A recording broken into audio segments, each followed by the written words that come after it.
So here I bow to lift you high, Jesus, be glorified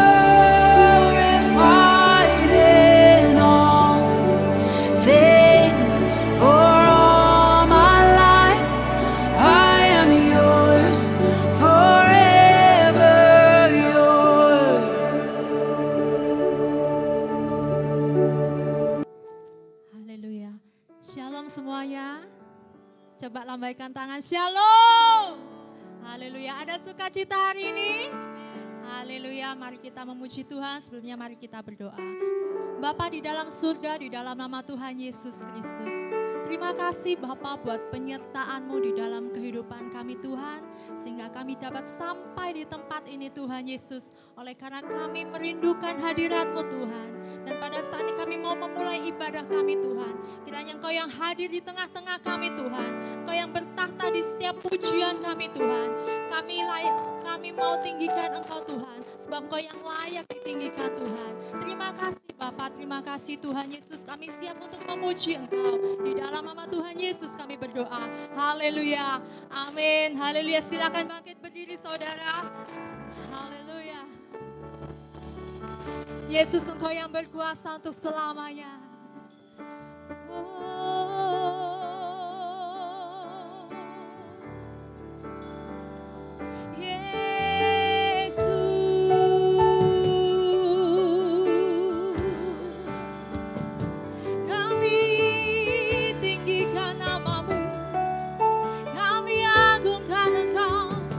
Raja segala raja, Allah kami yang hidup.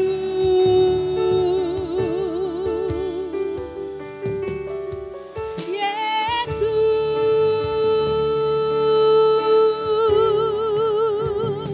ku tinggikan Engkau.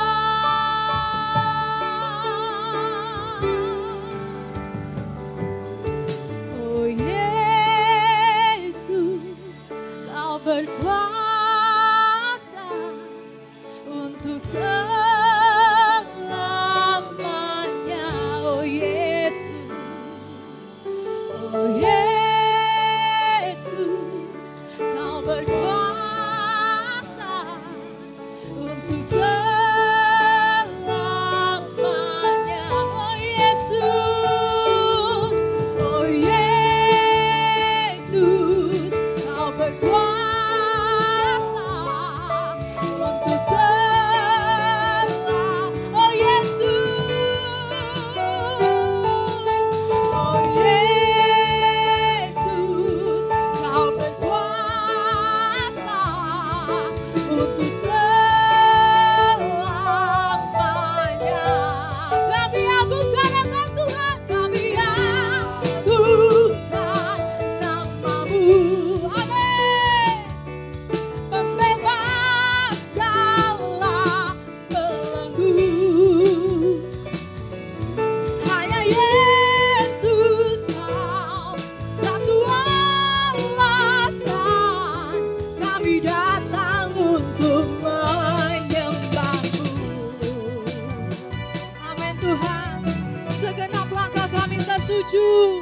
Segenap langkah kami tertuju, berlari dari segala penjuru, mendekat kepada Sang Penebus, dapati sinar terang yang kudus, oh Yesus, oh Yesus, Kau berkuasa untuk selamanya, oh Yesus, oh Yesus, Kau berkuasa untuk selamanya. Kami agungkan Engkau Tuhan, kami agungkan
Kami bersyukur Tuhan atas setiap kebaikan-Mu Tuhan Yesus.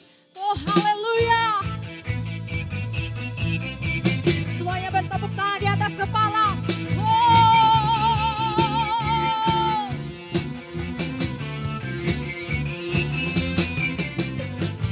Bersyukurlah kepadanya, bawalah pujian baginya, karena Dia Raja, Dia yang berkuasa.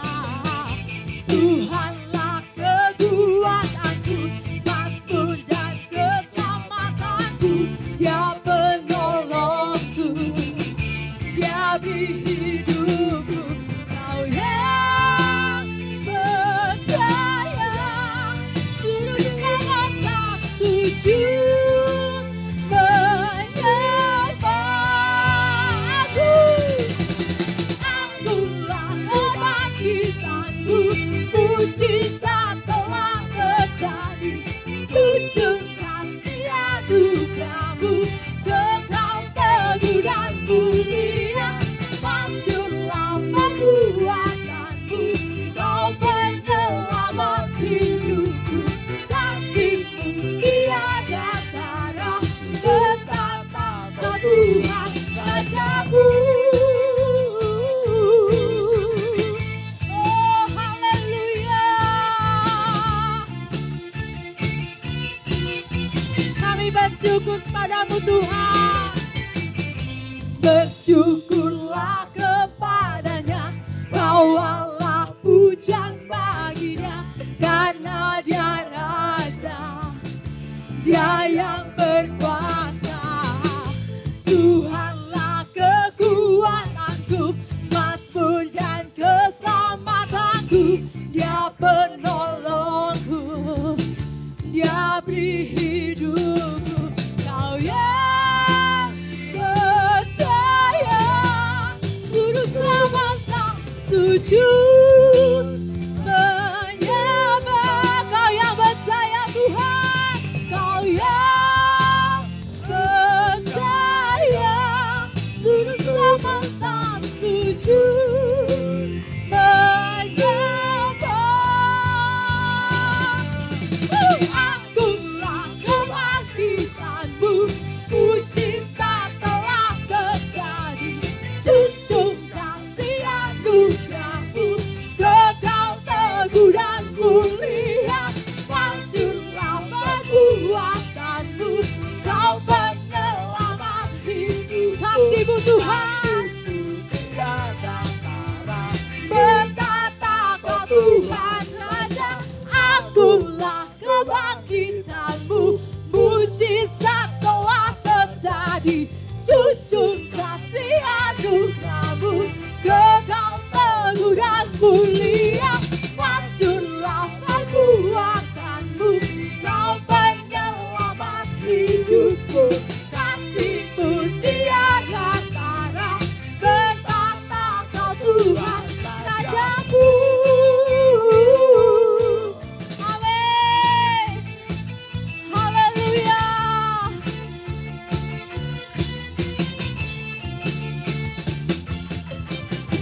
Sekali lagi berikan sorak-sorai bagi Tuhan kita Yesus.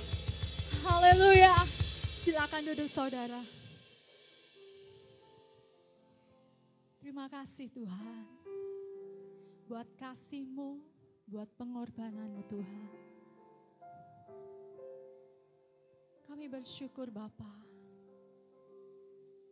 karena anugerah-Mu di dalam kehidupan kami Tuhan.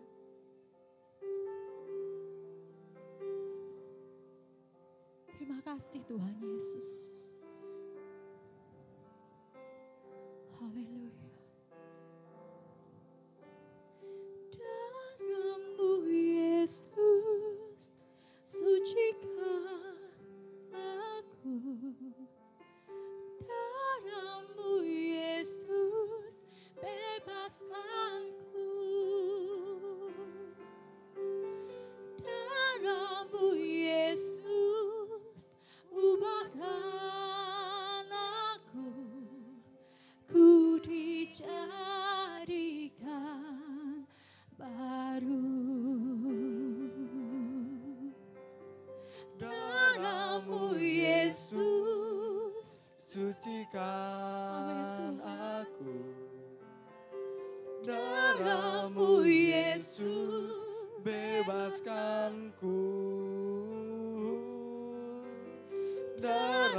Darah-Mu Yesus, ubahkan aku, ku dijadikan baru. Darah-Mu Yesus, sucikan aku. Darah-Mu Yesus, bebaskanku.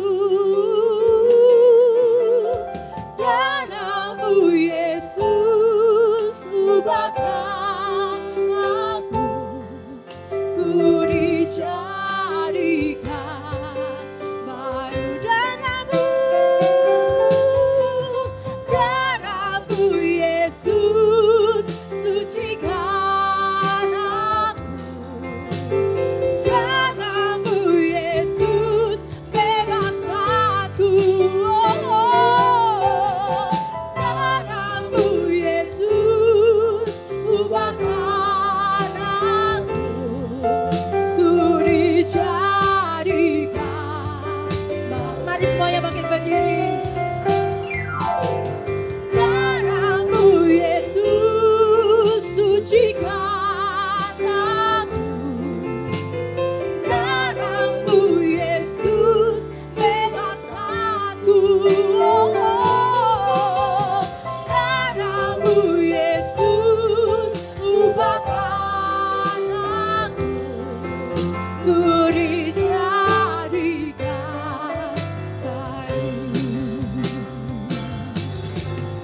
Darah-Mu Yesus, sucikan aku. Darah-Mu Yesus, bebaskanku. Darah-Mu Yesus, ubahkan aku, ku dijadikan baru. Darah-Mu Yesus, Darah-Mu Yesus, sucikan aku. Darah-Mu Yesus, bebaskanku. Darah-Mu Yesus, ubahkan aku, ku dijadikan baru. Ku dijadikan baru.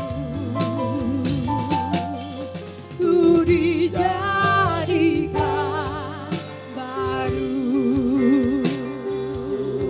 Oh, kami sembah Kau Tuhan, Raja segala raja. Oleh kuasa darah-Mu Tuhan, kami hidup. Oleh kuasa darah-Mu kami dibebaskan Tuhan. Oleh kuasa darah-Mu Tuhan kami menang Tuhan. Haleluya. Haleluya. Layak Engkau untuk ditinggikan Tuhan. Setiap mulut akan mengaku bahwa Kau Yesus Tuhan. Engkaulah penyelamat kami. Engkaulah pembebas kami. Sikina washanderi na baba baba ya namo. Ibata kuna na shanderi na baba baba baba ya na washanderi na ya namo. Haleluya. Sikina ya na washanderi na baya na ya na ya na sikina ya na namo.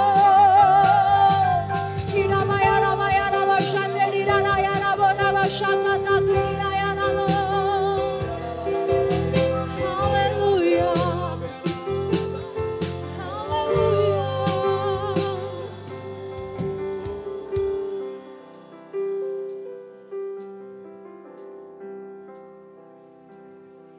Jiwaku tenang berada dekat-Mu Tuhan. Kami bersyukur Tuhan.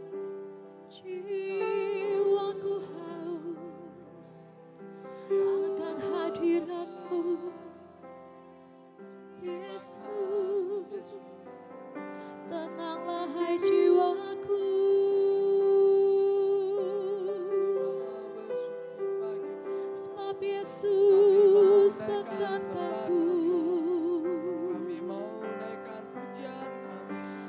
tidak takut.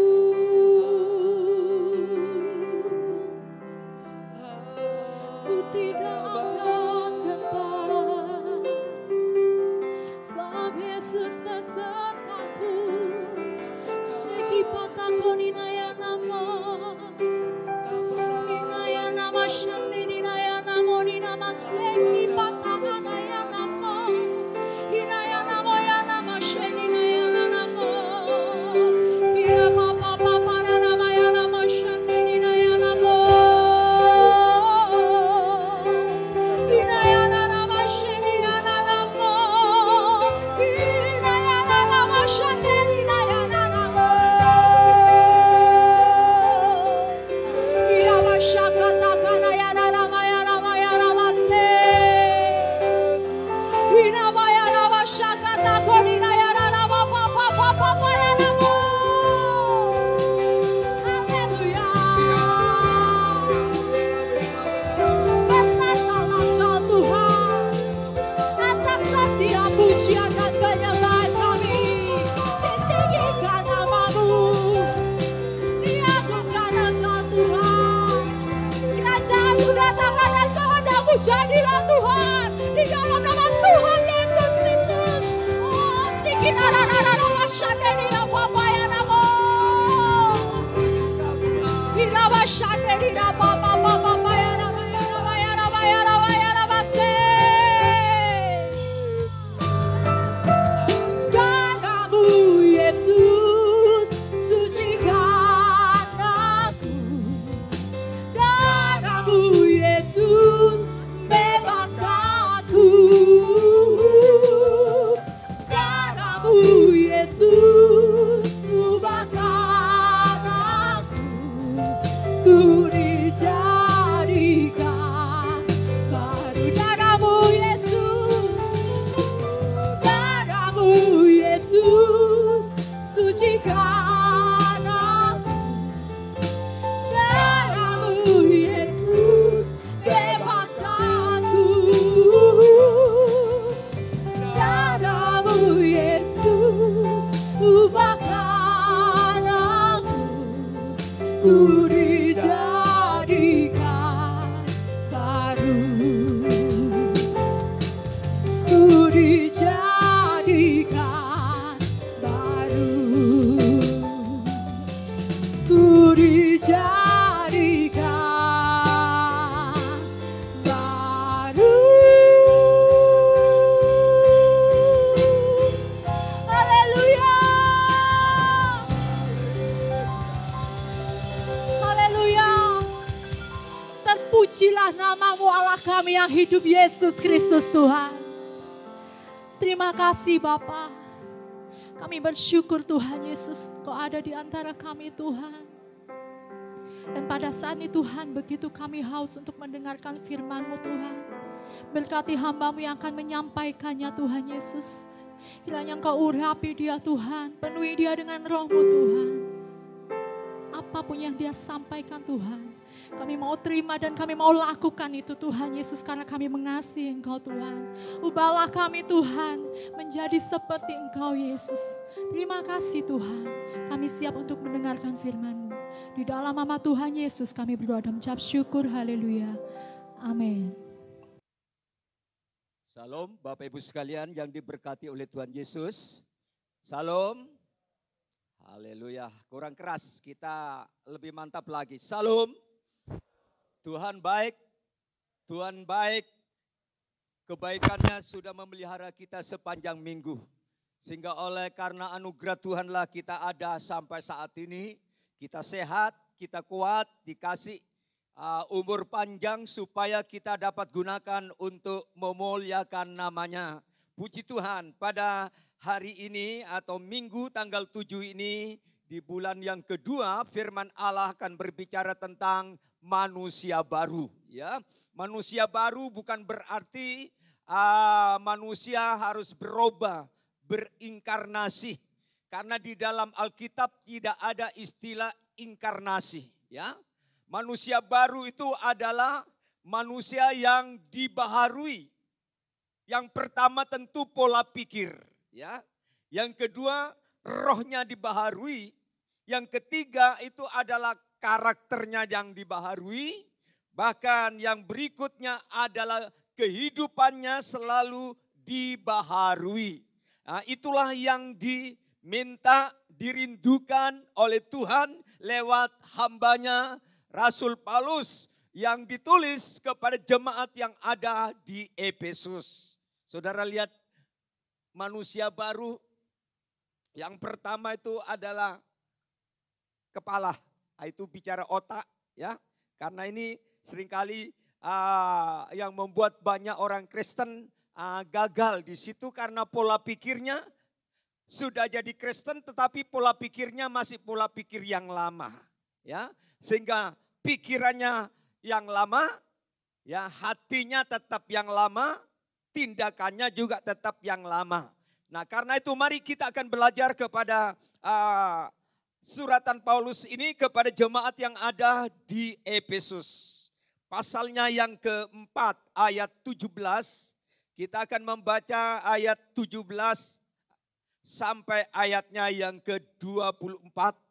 Sebab itu kukatakan dan kutegaskan ini kepadamu di dalam Tuhan. Ya, jadi ada satu ketegasan. Ya, jangan hidup lagi sama seperti orang-orang yang tidak mengenal Allah dengan pikirannya yang sia-sia dan pengertiannya yang gelap, jauh dari hidup persekutuan dengan Allah karena kebodohan yang ada di dalam mereka. Dan karena kedegilan hati mereka, perasaan mereka telah tumpul sehingga mereka menyerahkan diri kepada hawa nafsu dan mengerjakan dengan serakah segala macam kecemaran. Tetapi kamu bukan demikian. Kamu telah belajar mengenal Kristus karena kamu telah mendengar tentang Dia dan menerima pengajaran di dalam Dia menurut kebenaran yang nyata dalam Yesus. Yaitu bahwa kamu berhubung dengan kehidupan kamu yang dahulu harus menanggalkan manusia lama yang menemui kebinasaan oleh nafsu yang menyesatkan. Supaya kamu dibaharui di dalam roh dan pikiranmu dan mengenakan manusia baru yang telah diciptakan menurut kehendak Allah di dalam kebenaran dan kekudusan yang sesungguhnya. Amin. Nah, saudara, kalau kita baca di dalam ayat-ayat berikutnya, itu merupakan hasil daripada kehidupan yang baru, ya. Karena pada hakikatnya manusia itu adalah hidup lama, ya, hidup kedagingan. Di dalamnya ada hawa nafsu, ada serakah, ada kecemaran dan sebagainya. Tetapi setelah mereka percaya kepada Yesus, harus mengalami satu perubahan, ya, restorasi dalam segala aspek, ya. Biasanya manusia itu suka merestorasi bagian luar, ya, mempermak bagian casingnya. Bagaimana supaya kelihatan baik, kelihatan cantik, kelihatan gagah, kelihatan ganteng. Makanya berupaya, berusaha dengan uangnya tentu, dengan alat-alat kecantikan untuk memperbaiki penampilan supaya orang itu mendapat pujian, sanjungan daripada manusia. Nah, saudara, merawat diri itu tidak berdosa. Tetapi kita menjadi orang Kristen yang berdosa apabila orientasi kita hanya difokuskan kepada bagian luar. Sedangkan firman Allah tadi itu berbicara tentang bagian dalam. Manusia batinia, pikirannya, tingkah lakunya, hidupnya. Itu yang perlu dibaharui. Nah, puji Tuhan. Saudara-saudaraku, manusia baru adalah mereka yang sudah mengenal Allah di dalam Kristus Yesus. Mereka tidak sama dengan orang-orang yang tidak mengenal Allah. Sekarang hidupnya ada di dalam terang firman Allah. Dapat bersekutu dengan Allah dan mengalami pembaharuan roh dan pikirannya. Alkitab ditulis untuk ditaati. Bukan hanya untuk dipelajari. Dan itulah sebabnya kata-kata sebab Itulah sebabnya karena itu ada beberapa kali yang disebutkan di dalam kitab suratan Paulus kepada jemaat yang ada di Efesus. Itu sebabnya ya.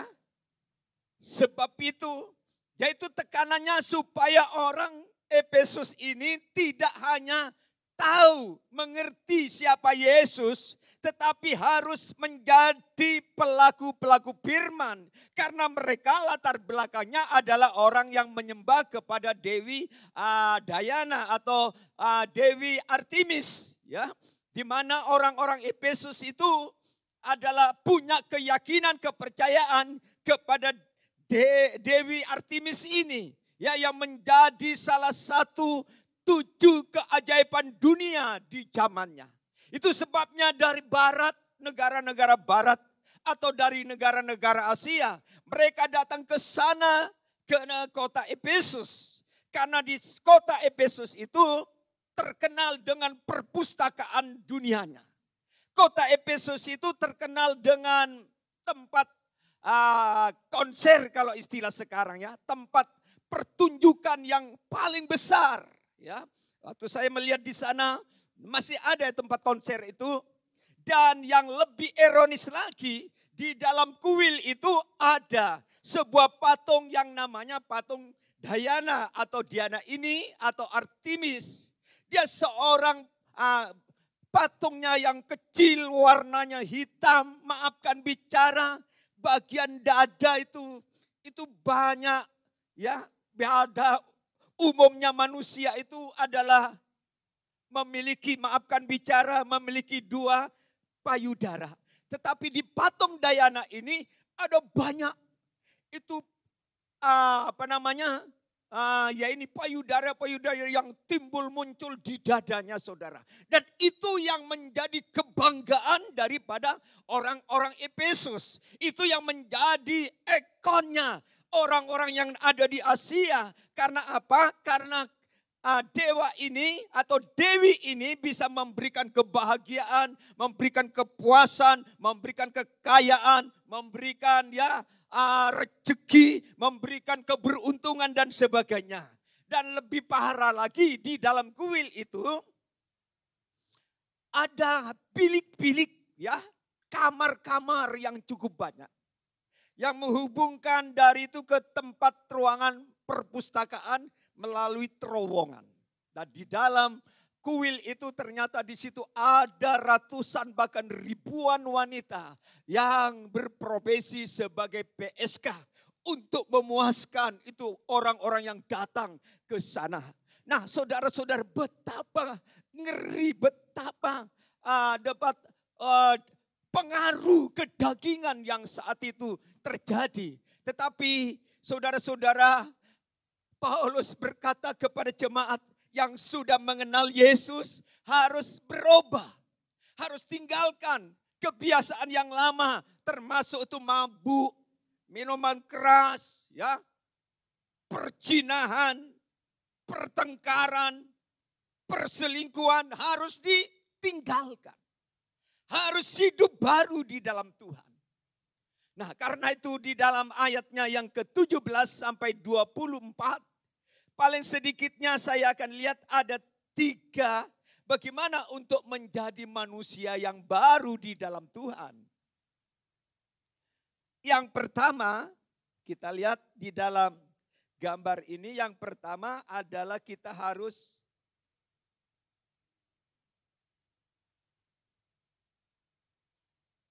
yang pertama, mana yang pertama? Ya, yang pertama kita harus memiliki kerinduan untuk mengenal siapa Yesus Kristus. Itu penting, ya. Ayatnya yang ke-20 dikatakan demikian. Supaya kita bisa berubah gitu. Tetapi kamu bukan demikian. Kamu telah belajar mengenal Kristus. Ya, saudara-saudaraku yang dikasihi oleh Tuhan, di ayat ini supaya kamu belajar mengenal Kristus. Jadi orang Kristen tidak hanya belajar mengenai Kristus, ya, mengenai Kristus.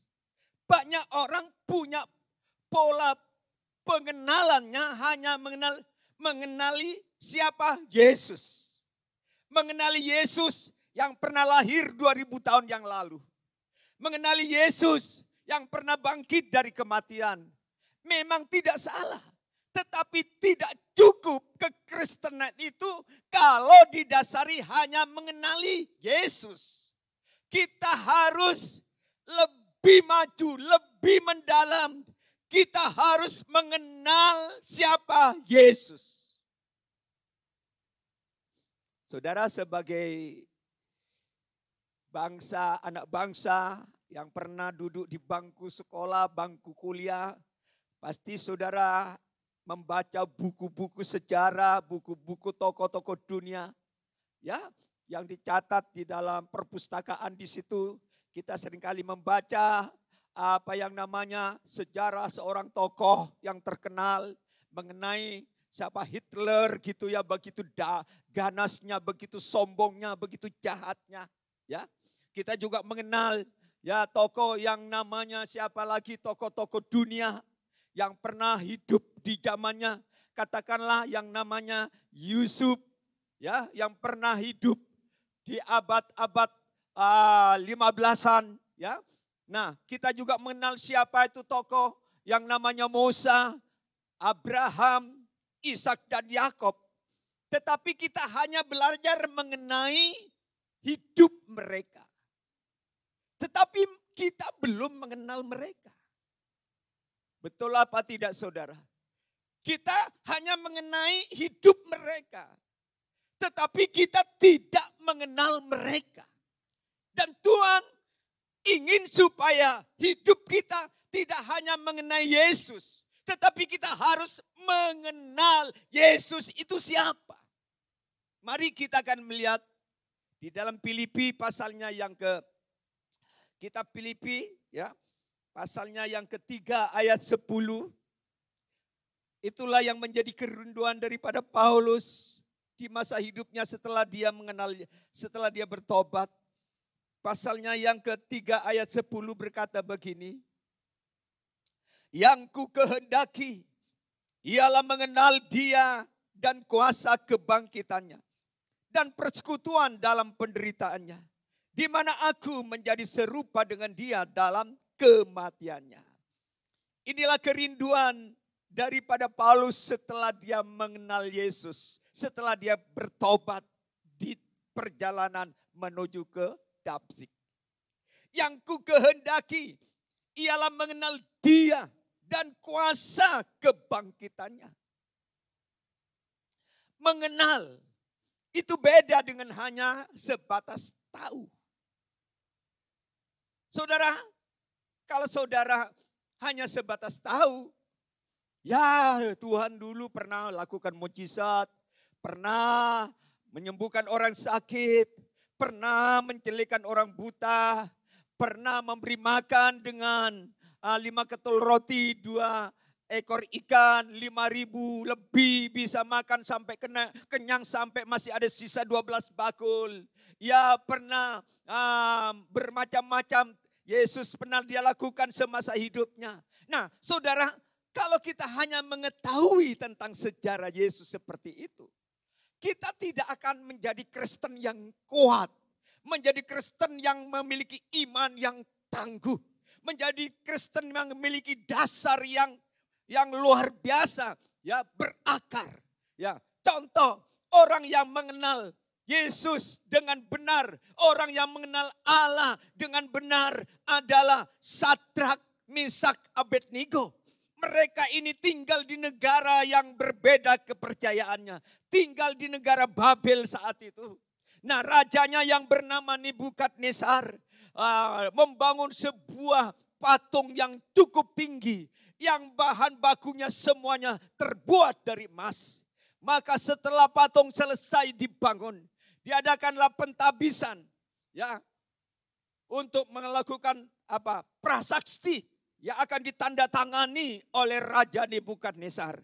Maka raja ini memerintahkan kepada seluruh rakyatnya, seluruh pejabatnya, baik yang ada di negara Babel, juga yang ada di jajahan Babel, di luar negeri Babel.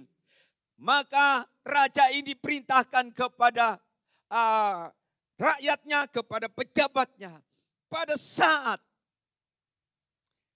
saat bunyi-bunyian, musiknya dibunyikan, maka semua orang tidak terkecuali harus sujud menyembah kepada patung emas ini. Nah saudara, di situ ada 3 pemuda yang namanya Sadrak, Mesak, dan Abednego. Dengan perintah raja yang tidak bisa dicabut kembali, berarti nyawa daripada ketiga orang ini akan terancam, akan dibakar.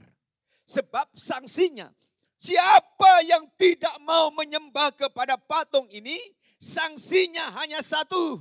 Mereka harus dicebloskan ke dalam dapur api yang sudah dipanaskan 7 kali lipat. Artinya mereka akan dihukum mati. Dibakar hidup-hidup. Jadi sate. Nah saudara, bagaimana sikap daripada Sadrak, Mesak, dan Abednego? Apakah dia berkata, ya tidak apa-apalah, kita kompromi sebentar aja. Nanti kalau sudah menyembah kan bisa minta ampun lagi kepada Tuhan. Ya tidak apa-apa, kan tidak ada orang Israel yang tahu. Hanya kita bertiga, kan tidak menjadi sorotan bahwa kita menjadi orang penyangkal Allah yang benar. Dia tidak berpikir seperti itu. Karena mereka bertiga ini mengenal siapa Allahnya. Siapa Tuhan yang mereka percayai. Siapa Allah yang mereka imani di dalam hidupnya. Walaupun saat itu mereka harus berhadapan dengan maut. Walaupun mereka harus menghadapi kematian. Mereka tidak jadi gentar. Mereka tidak jadi takut. Karena menghadapi ancaman api yang sedang dipanaskan itu. Dan dia berkata kepada raja, seandainya Allahku yang ku imani, ku percayai, ku kenal di dalam Allah Elohim, tidak bisa menolong aku dari dapur api, aku sekali-kali tidak akan sujud menyembah kepada ilah ini. Karena ini bukan Allah, karena ini bukan juru selamat, karena dia bukan penebus dosa. Ini adalah benda mati yang diciptakan atau yang dibuat oleh tangan manusia. Untuk apa aku harus beriman kepada benda mati? Saudara, saat itu Sadrak, Mesak, dan Abednego harus menghadapi pilihan antara hidup dan mati. Antara iman dan menyangkal imannya kepada Tuhan. Tapi kita lihat Alkitab mengatakan bahwa Sadrak, Mesak tidak menyembah ilah lain. Hanya menyembah Allah yang dikenal di dalam perjanjian baru, yaitu di dalam Tuhan Yesus Kristus. Kematian tidak bisa memisahkan dirinya dengan Allahnya. Dapur api tidak bisa membuat dia jadi takut daripada dia mempercayakan Allah. Kenapa? Karena Sadrak, Mesak, Abednego ini mengenal siapa Allah mereka. Ini penting saudara. Orang Kristen kalau punya pengenalannya dangkal, itu sebabnya agak mudah terseret oleh pengaruh dunia. Hanya gara-gara pacar harus meninggalkan imannya kepada Tuhan. Hanya gara-gara pekerjaan harus meninggalkan imannya kepada Tuhan. Hanya gara-gara jabatan meninggalkan imannya. Hanya gara-gara uang. Hanya gara-gara kekayaan harus berpaling kepada kepercayaan yang lain. Itu karena pengenalannya sangat dangkal. Bahwa seolah-olah Yesus itu sama dengan mereka. Tetapi Paulus katakan kepada jemaat yang ada di Efesus, kamu harus mengenal Yesus dengan benar. Nah, di dalam Filipi tadi dikatakan bahwa ada 2 di dalam pengenalan akan Yesus. Yang pertama, kuasa daripada kematiannya. Dia mengenal Yesus yang mengambil bagian dari penderitaannya. Jadi Yesus yang dikenal itu Yesus yang menderita. Yesus yang dikenal itu Yesus yang mati di atas kayu salib untuk menebus dosa manusia. Itu sebabnya kematian Yesus selalu dilambangkan dengan salib. Saudara tahu salib? Salib itu terdiri dari 2 kayu atau palang kayu. Yang pertama itu palang yang berbicara tentang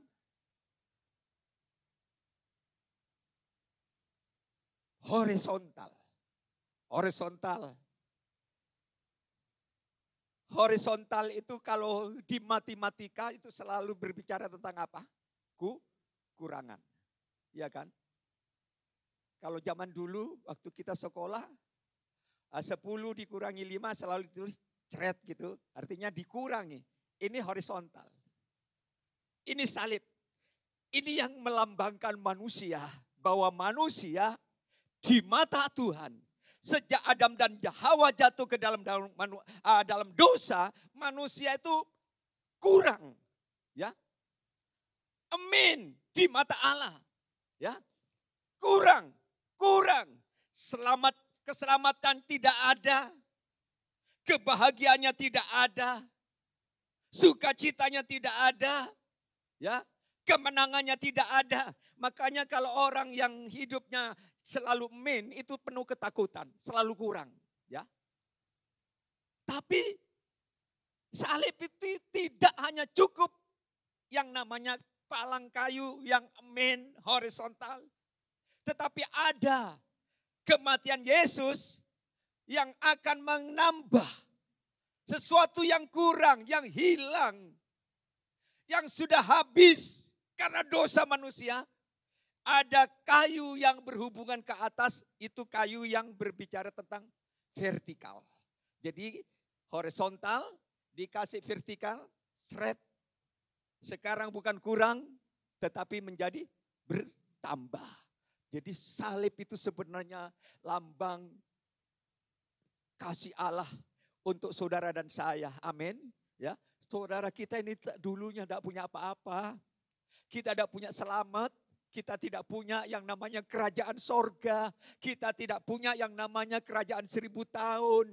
Kita tidak punya yang namanya rumah Bapa yang kekal. Kita tidak punya yang namanya pesta pernikahan anak domba di sorga. Tidak punya. Tetapi karena Yesus sudah mati, dia kasih palang sehingga tadinya yang kurang. Yang sudah putus hubungan manusia dengan Allah, tetapi dikasih palang menjadi bertambah. Jadi saudara dan saya, hidup ini sebenarnya ditambah oleh Tuhan.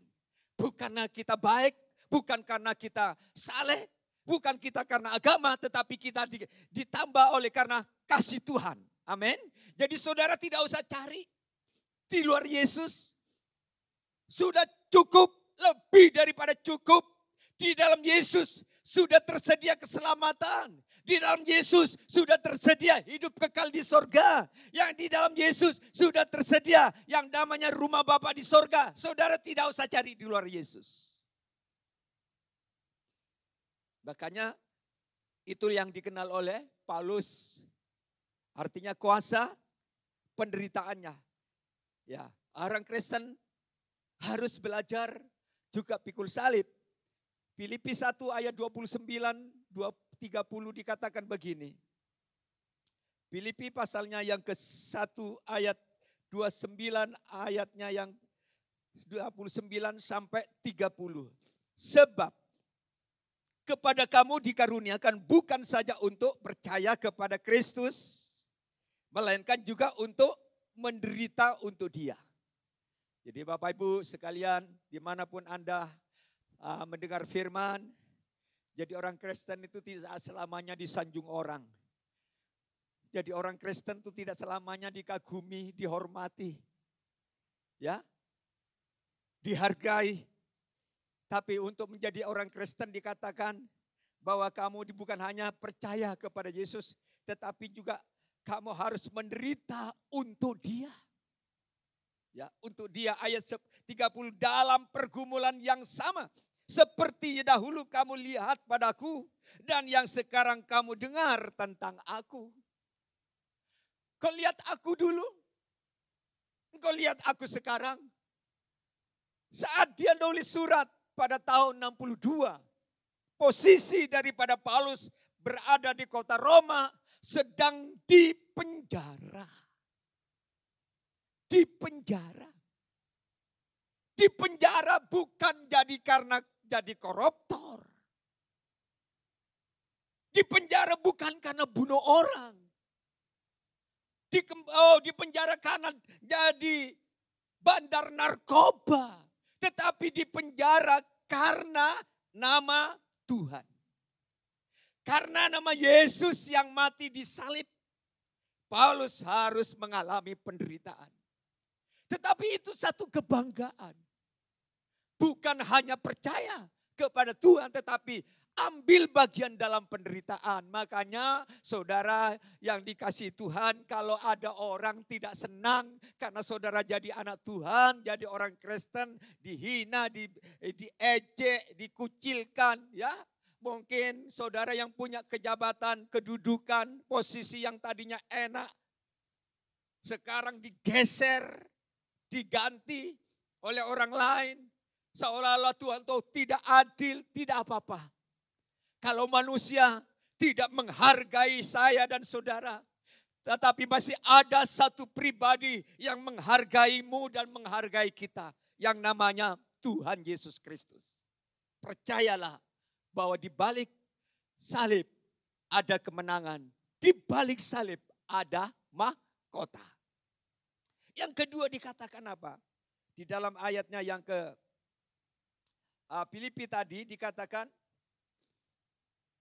kuasa daripada kebangkitannya. Kita lihat di dalam Filipi tadi pasalnya yang ke-3 ayatnya yang ke-10 dikatakan ada kuasa kebangkitan, ya. Jadi Tuhan Yesus bukan hanya Tuhan yang mati, tetapi juga ada kuasa kebangkitannya, ya. Saudara yang dikasihi Tuhan, kuasa kebangkitan untuk apa?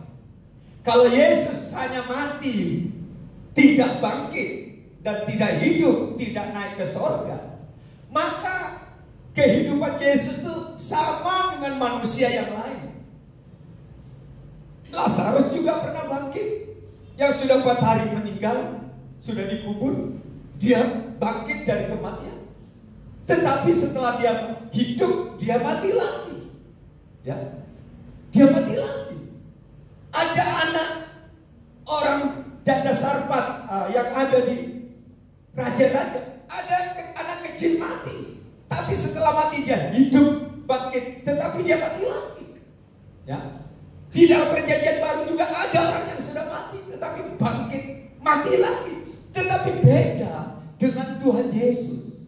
Dia mati pada hari yang ketiga, dia bangkit dari kematian sehingga maut dikalahkan. Untuk apa? Kita lihat di dalam Efesus pasal 2 ayat 5 sampai ayatnya yang ke-6. Efesus 2 ayat 5 sampai ayatnya yang ke-6 berkata demikian. Telah menghidupkan kita bersama-sama dengan Kristus, sekalipun kita telah mati oleh kesalahan-kesalahan kita. Oleh kasih karunia kamu diselamatkan, dan di dalam Kristus Yesus Ia telah membangkitkan kita juga dan memberikan tempat bersama-sama dengan Dia di neraka. Di mana? Kebangkitannya Yesus memberikan tempat kepada orang percaya di mana? Di neraka atau di surga? Nah saudara, hidup ini di dunia ini hanya sementara, saudara. Makanya kita harus serius mengikut Tuhan. Berapa sih umur manusia? Ada seorang beritahu kepada saya, aduh, Suami saya baru meninggal usianya berapa? Usianya baru 41 tahun. Istrinya, anaknya masih kecil, udah meninggal, orang kaya. Kaya. Ternyata uang yang banyak tidak bisa memperpanjang umur jadi menjadi orang yang panjang umur. Makanya saudara dan saya harus sungguh-sungguh serius ikut Tuhan. Hormati Tuhan sungguh-sungguh. Mengasihi Tuhan sungguh-sungguh. Hormati orang tuamu sungguh-sungguh. Karena Efesus ini juga menyangkut berbicara tentang orang tua. Pasal 6 itu berbicara tentang orang tua dengan anak. Dan Tuhan bilang, hai anak-anak, hormatilah ayahmu dan ibumu di dalam Tuhan, supaya hidupmu bahagia. Yang kedua, supaya Tuhan memberikan umur panjang. Kalau saudara sebagai anak belajar menghormati orang tua, amin. Tidak hanya hidup bahagia, tetapi dikasih umur panjang. Apabila anak itu menghormati orang tua. Itu sebabnya beberapa hari ke depan dalam etnis Chinese biasanya merayakan hari raya Imlek. Mungkin tidak seperti tahun-tahun lalu. Paling tidak seorang anak datang kepada orang tua, kepada mama atau kepada papa, memberikan hormat, memberikan kasih sayang. Syukur kalau saudara-saudara diberkati, kasih ampo juga tidak apa-apa. Itu satu kebanggaan, bukan masalah duitnya, tetapi perhatian anak kepada orang tua, mencintai orang tua sebagai orang tua yang pernah melahirkan. Ingat itu. Jangan lupakan orang tua.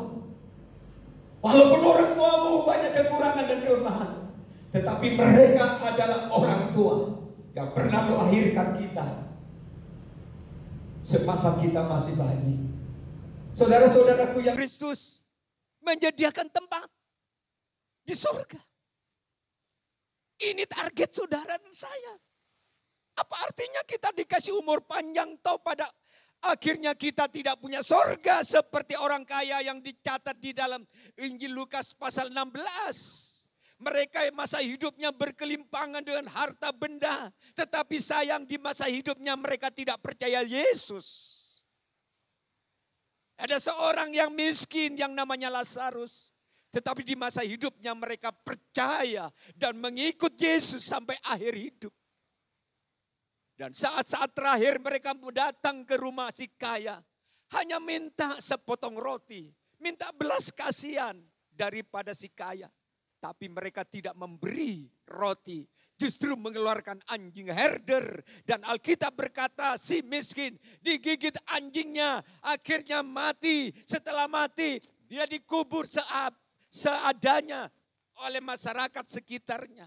Tetapi jiwa dan rohnya dijemput oleh malaikat masuk ke dalam kerajaan sorga atau Firdaus. Tetapi si kaya, dia juga mati, dikubur dengan upacara besar-besaran.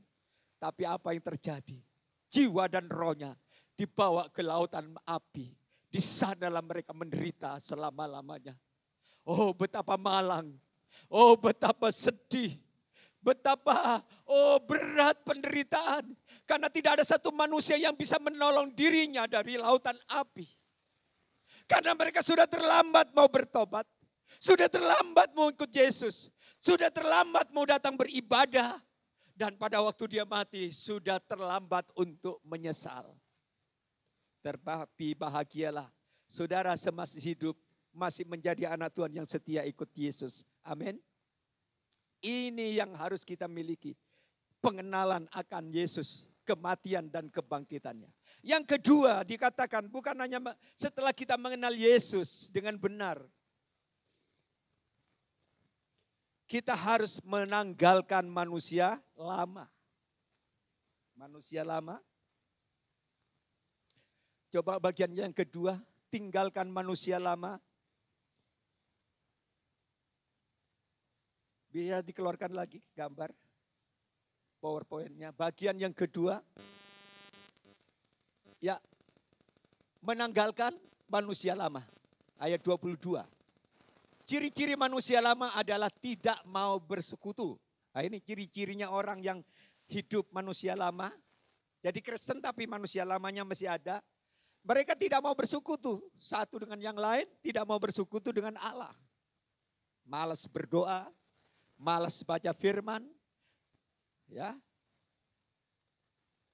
Terus melakukan hawa nafsu yang tidak sesuai di kehendak Allah, percabulan, kecemaran, hawa nafsu, amarah, kepentingan diri sendiri, dan lain-lain. Terus hidup dalam dosa.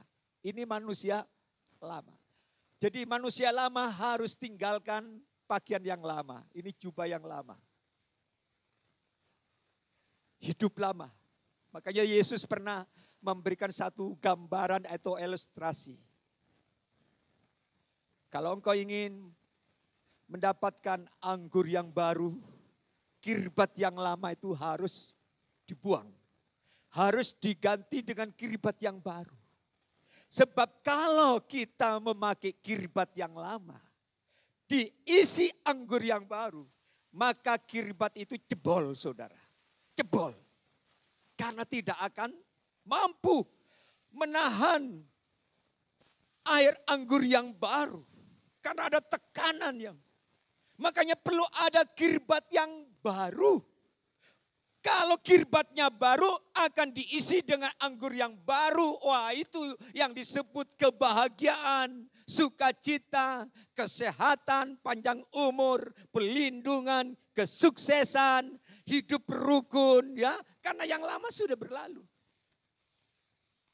Bagi Tuhan tidak sulit untuk memberkati. Karena dia sumber berkat. Bagi Tuhan tidak sulit untuk memberikan bahagia. Karena dia sumber bahagia. Bagi Tuhan tidak sulit untuk memberikan perlindungan. Memberikan tubuh yang sehat. Karena dia sumber perlindungan dan sumber kesehatan. Bagi Tuhan tidak sulit untuk memberikan hikmat. Karena dia adalah sumber hikmat dan pengetahuan. Bagi Tuhan tidak terlalu sulit untuk kebutuhan-kebutuhan yang namanya peces, yang namanya cen atau money. Atau bahasa Ibraninya bilang pese. Dia yang punya emas. Dia yang punya perak. Dia punya langit, dia punya bumi. Bahkan semua kekayaan dia yang punya. Dia punya otoritas. Otoritas untuk memberi. Tetapi dia juga punya otoritas untuk mengambil yang kita punya. Makanya saudara jangan memberhalakan berkat. Jangan menomorsatukan berkat. Tetapi jadikanlah sumber berkat itu yang menjadi utama dalam hidup kita. Yaitu yang namanya Yesus Kristus. Hidup lama harus berlalu. Kemarin minggu saya sudah kasih ilustrasi. Bagaimana orang yang tamak, akhirnya mereka mati. Tiga-tiganya tidak punya hasil rampokannya yang dapat 1 kilo emas. Kalau dijual sekarang itu bisa 800 sampai 900. Kalau karatnya itu 100%, 24 karat. Itu bisa mencapai kurang lebih 900 juta. Tetapi karena dasar ketiga orang ini sama-sama tamak. Hatinya jadi jahat. Bagaimana caranya supaya emas itu dapat dikuasai sendiri. Dan kemarin minggu dengarkan khotbah hari Minggu yang lalu. Di Facebook saudara bisa lihat kembali diulangi. Dan tiga-tiganya tidak punya kehilangan berkat. Bukan kehilangan berkat, tiga-tiganya mati. Haleluya. Ada seorang, karena di situ dikatakan ada tamak. Ada seorang yang terkenal kaya, waduh dia kekayaannya luar biasa. Dia membangun sebuah rumah, dan rumah itu dia dirancang, desainer begitu rupa, tukang yang ahli dalam bidang lemari rahasia. Ya. Nah, akhirnya kekayaannya semua dimasukkan ke dalam berangkas rahasia ini. Besar sekali. Kekayaannya dalam bentuk emas, berlian, permata, barang-barang yang berharga semuanya ditaruh di dalam lemari rahasia. Tapi orang ini terkenal bedit. Seperti Hetty Grant. Terkenal medit dalam sejarah bangsa Amerika. Itu manusia yang terkenal orang yang paling pelit dalam sejarah Amerika Serikat. Dan orang ini juga terkenal medit, tamak. Dia tidak peduli dengan orang lain. Suatu hari dia bawa kekayaannya. Dia bawa kekayaannya masuk ke dalam lemari rahasianya. Masuk ke dalam karena besar saudara. Dan dia bawa masuk di dalam. Waduh mereka tertawa sendiri. Melihat tumpukan emas di dalam lemari. Melihat itu berlian. Melihat itu surat-surat berharga semuanya ada di dalam lemari rahasia ini. Oh, mereka sampai lupa. Tidak sadar waktu dia masuk ke dalam lemari, ternyata pintu lemari rahasia itu terkunci, tertutup saudara. Tertutup dari dalam, dari luar. Dan kuncinya kan nyantol di luar. Kuncinya masih nyantol. Kalau saudara punya lemari besi kan ada kunci kan. Nah, dia tidak sadar. Nah saudara apa yang terjadi? Dia mencoba buka itu pintu lemari rahasia. Tidak bisa karena terkunci dari luar. Oh dia berteriak. Dia panggil istri. Dia panggil keluarganya. Tidak ada seorang pun yang bisa mendengarnya. Karena tertutup. Saudara tahu 3 hari kemudian. Karena kekurangan oksigen. Pernapasannya di dalam lemari. Dia terlentang dalam keadaan tangan pegang uang. Tangan kiri pegang emas. Tetapi dalam kondisi tubuh yang sudah kaku. Manusia lama. Memberhalakan berkat. Bukan mentuhankan Tuhan. Karena itu Tuhan bilang menanggalkan manusia lama. Hidup tadi. Ya, terus melakukan hal-hal yang tidak berkenan kepada Tuhan. Itu yang harus ditinggalkan. Yang kedua. Yang ketiga kita masuk bagian yang ketiga. Bukan hanya tinggalkan jubah. Mengenakan manusia baru. Hidup. Kudus ayat 24. Kita kembali kepada Efesus pasalnya yang keempat. Efesus pasal 4 ayatnya yang ke-24 berkata begini. Dan mengenakan manusia baru yang telah diciptakan menurut kehendak Allah di dalam kebenaran dan kekudusan yang sesungguhnya. Mengenakan manusia baru, hidup ya, di dalamnya di situ buang dusta, tidak menyimpan yang namanya kemarahan dan dendam. Ini manusia lama. Orang yang suka menyimpan dendam, kemarahan berlarut-larut, itu manusia lama. Ya, harus dibuang. Ya, dikatakan di situ. Pertobatan adalah suatu krisis yang menuju kepada suatu proses hidup. Jadi orang yang bertobat itu orang yang dalam keadaan krisis, dalam proses pemurnian, pemulihan, penyucian, pengudusan. Dan ujung-ujungnya dikatakan hidup kudus. Hidup kudus. Kudus itu dalam arti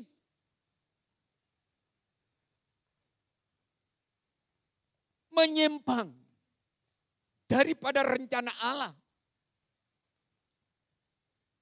Keluar dari jalurnya Allah. Nah, di dalam Kristus ada janji tentang pengudusan. Kita lihat di dalam Efesus pasal 1 ayat 4 atau pasal 3. Kembali kepada Efesus lagi, kita lihat Efesus pasalnya yang ke-1 ayat 4 berkata begini.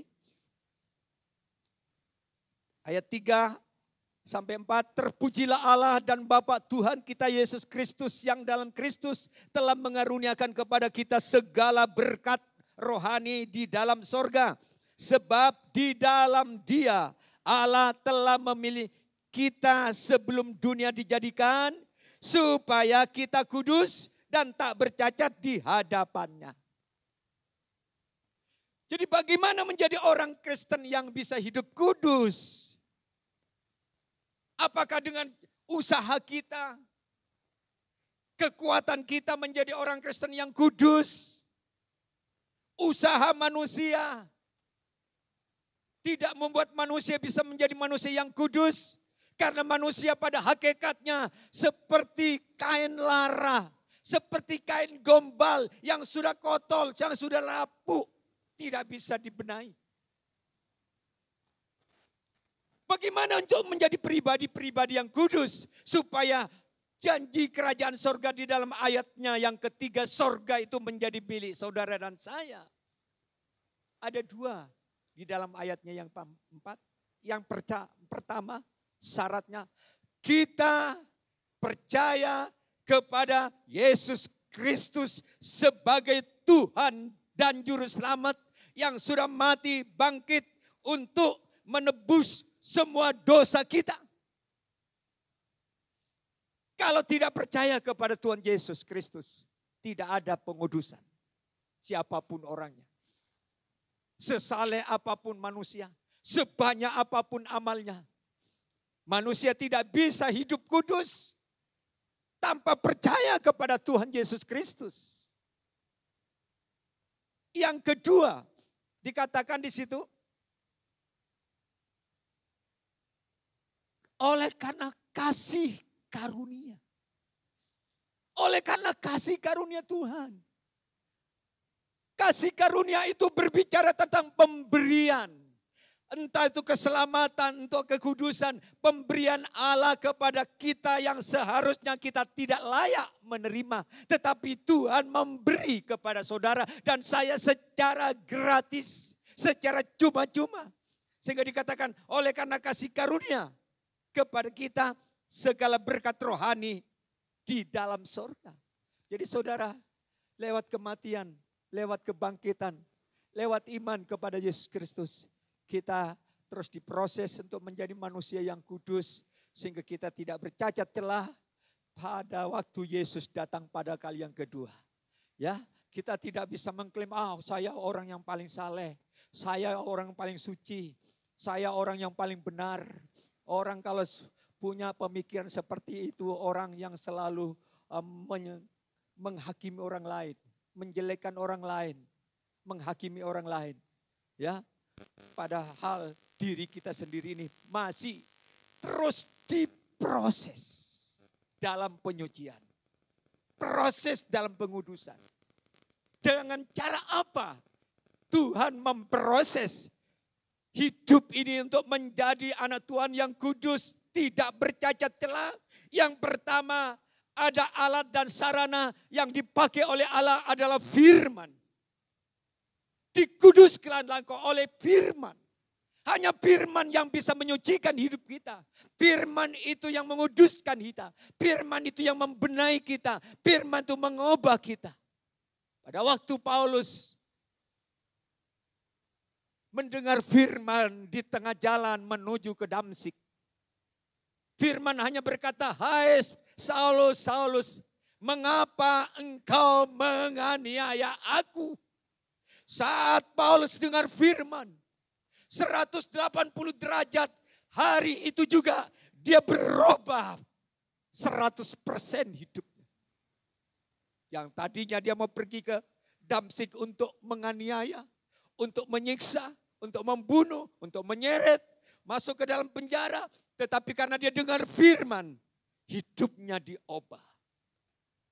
Makanya anak Tuhan, hari-hari terakhir harus banyak dengar firman. Jangan banyak dengar gosip. Jangan banyak dengar kata orang. Saudara dan saya harus kembali kepada firman. Berita-berita yang tidak berdasarkan firman jangan ditelan mentah-mentah. Saudara harus pakai filter firman. Apakah itu dari Allah? Apakah itu dari manusia? Yang kedua, melalui Roh Kudus. Paulus juga setelah dia dengar firman, dia dibaptis air karena buta saat itu. Dia tidak bisa melihat selama beberapa hari. Roh Kudus memenuhi Paulus. Hidupnya berubah. Tadinya dia penganiaya, sekarang menjadi penginjil saat itu. Ya, jadi penginjil di Damsyik. Sehingga orang-orang yang di Damsyik terheran-heran. Bukankah ini orang yang suka menganiaya orang Kristen? Bukankah orang ini yang suka memenjarakan orang-orang pengikut Kristus? Lalu kok sekarang kau berbicara tentang Kristus? Apa benar apa tidak?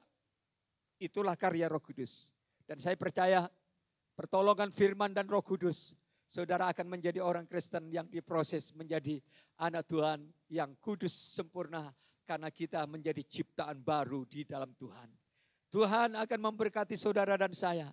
Kehidupan sehari-hari, dunia boleh rusak, tetapi saudara dan saya, saudara tidak boleh mengikuti cara-cara dunia. Tetap semangat.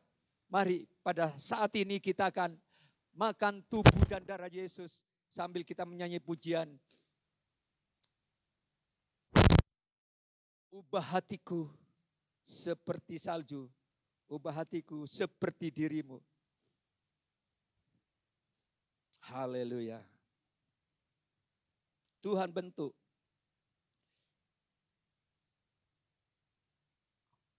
Hidup kita sebagai tanah liat.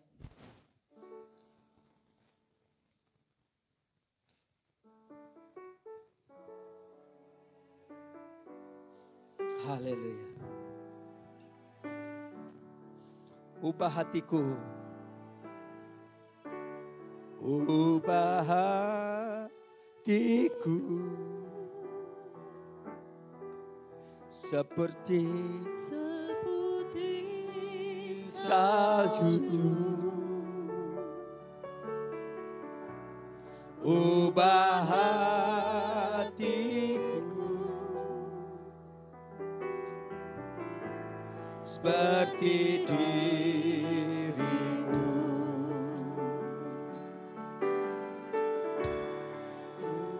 Tuhan penjuna ku tanah liat,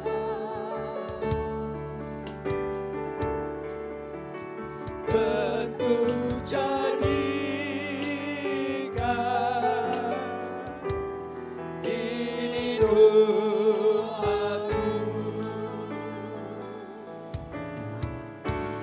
Ubah hatiku. Mari kita bangkit berdiri.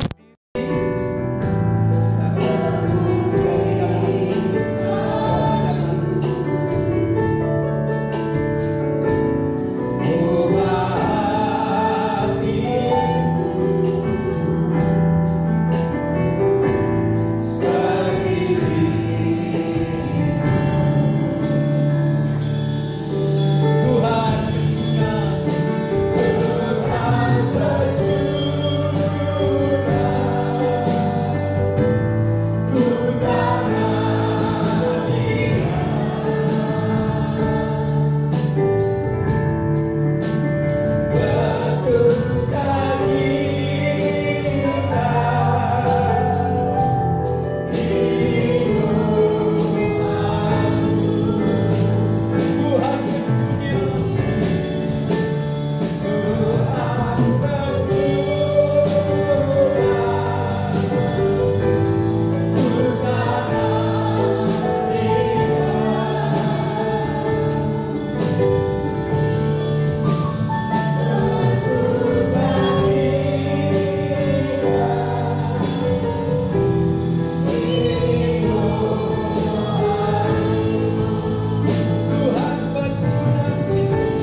kasih ya Tuhan.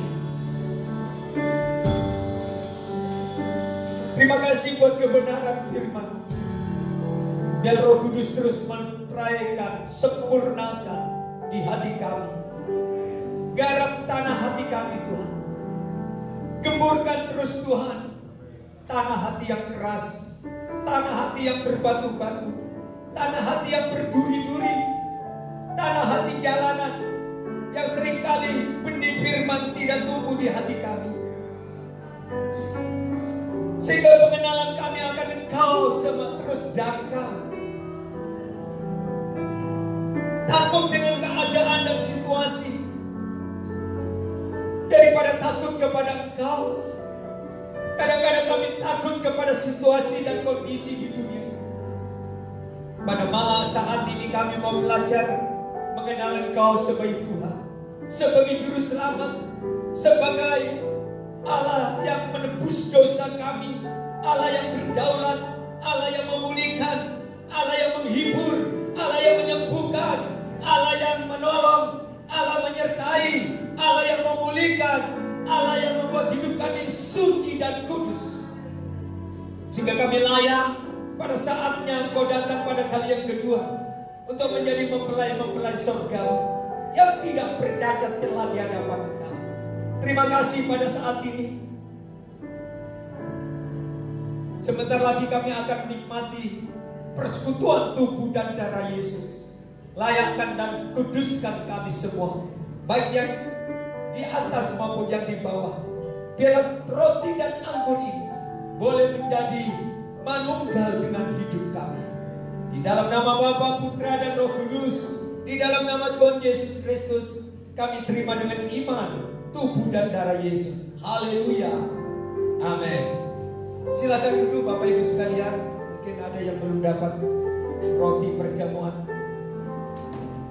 Memang di masa-masa pandemi ini roti ini bisa diambil sendiri-sendiri untuk lebih praktis, dan karena waktu juga durasinya 1 jam, supaya saudara terima dengan iman, pegang dengan iman, roti dengan iman bahwa tubuh Yesus itu. Haleluya. Kita angkat satu pujian.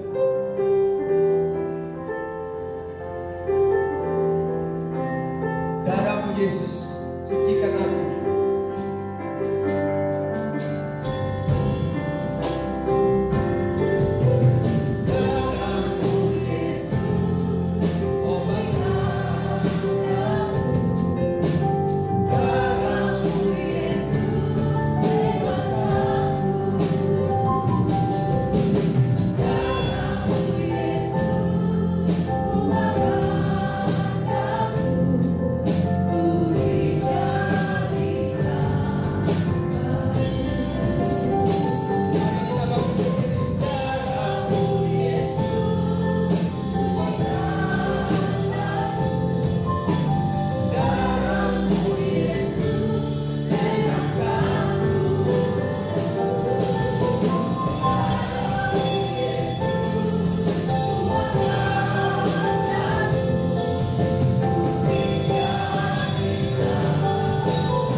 Pengorbanan-Mu di atas kayu salib.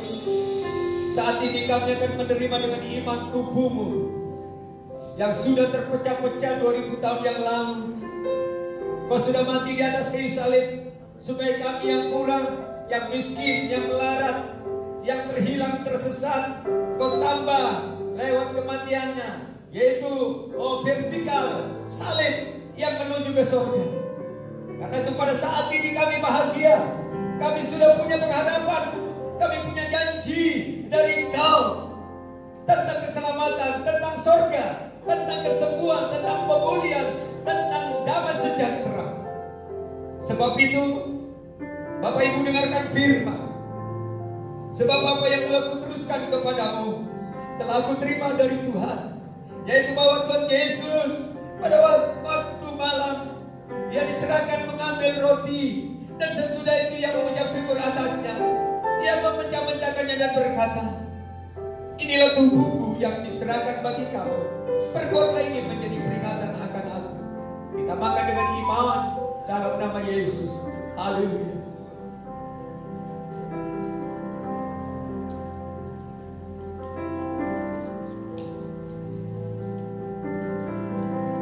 Biarkan tubuh Yesus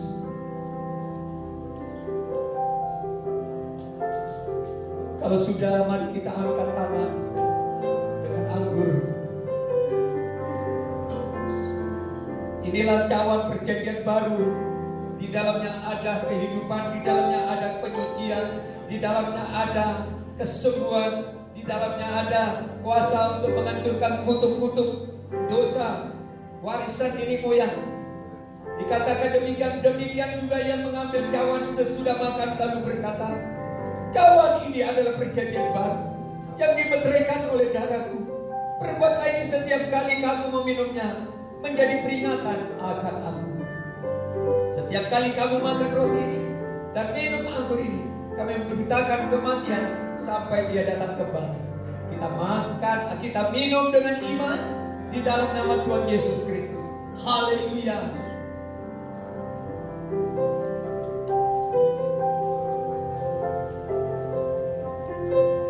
Biarkan darah Yesus mengalir. Ciarata kapapa sikarata. Oh rata kapa sikarata kapapa. Haleluya. Roh Kudus, sempurnakan tubuh dan darah-Mu, mengalir kepada tubuh kami, organ-organ tubuh kami, pikiran kami, jiwa kami, roh kami, tubuh kami diberkati lewat kematian-Mu, lewat kebangkitan-Mu.